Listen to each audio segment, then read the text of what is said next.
আসসালামু আলাইকুম, কেমন আছেন সবাই? আশা করি আলহামদুলিল্লাহ সবাই ভালো আছেন। বরাবরের মতন নতুন একটি ভিডিও নিয়ে চলে আসলাম আপনাদের মাঝে।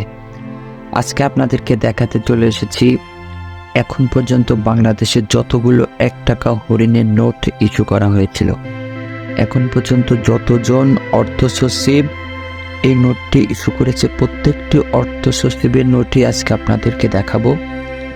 ৯০ শতকে যারা জন্মগ্রহণ করেছেন বা ৯০ শতক যারা ফেস করেছেন তাদের কাছে এই ১ টাকা হরিণ মার্কা নোটটি খুবই প্রচলিত ছিল।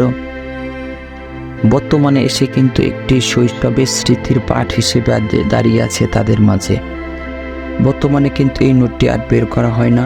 এখন যাদের কাছে আছে, হয়তোবা কেউ মানি ব্যাগে সংগ্রহ করে রেখেছেন, হয়তোবা কেউ নোটবুক অ্যালবামে সংগ্রহ করে রেখেছি, হয়তোবা কেউ বইয়ের ভাঁজে, হয়তোবা কেউ অফিসের ডেস্কে।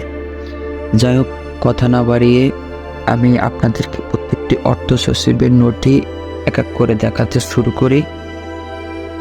প্রথমে যে নোটটি দেখাবো এটি কিন্তু বাংলাদেশের সর্বপ্রথম ১ টাকা হরিণের নোট।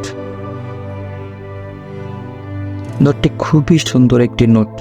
অর্থ সচিব ছিলেন আবুল খায়ের। ১৯৭৯ সালে নোটটি ফার্স্ট ইস্যু করা হয়েছিল। খুবই দুর্দান্ত একটি নোট। এই যে সে ৩টি হরিণ, খুবই চমৎকার। শৈশবের একটি স্মৃতির পাঠ হিসেবে বর্তমানে দাঁড়িয়ে আছে নোটটি। পরবর্তী যিনি অর্থ সচিব হন, গোলাম কিবরিয়া। ১৯৮০ সালের নোট এটি।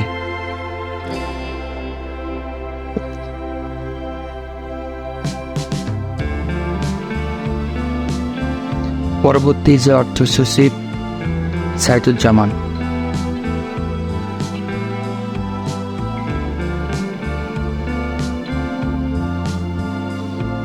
পরবর্তী অর্থ সচিব ছিলেন মুস্তাফিজুর রহমান।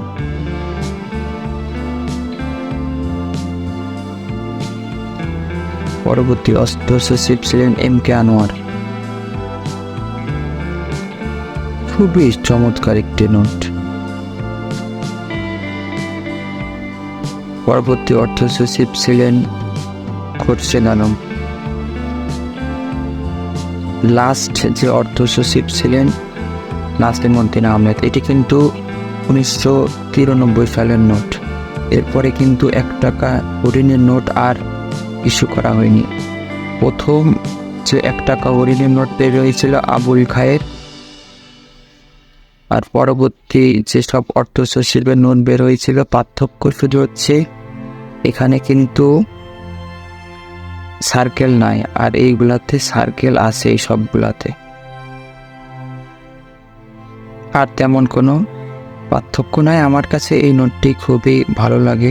আবার একটু দেখাই, সামনে শাপলা ফুলের ছবি দেওয়া আছে।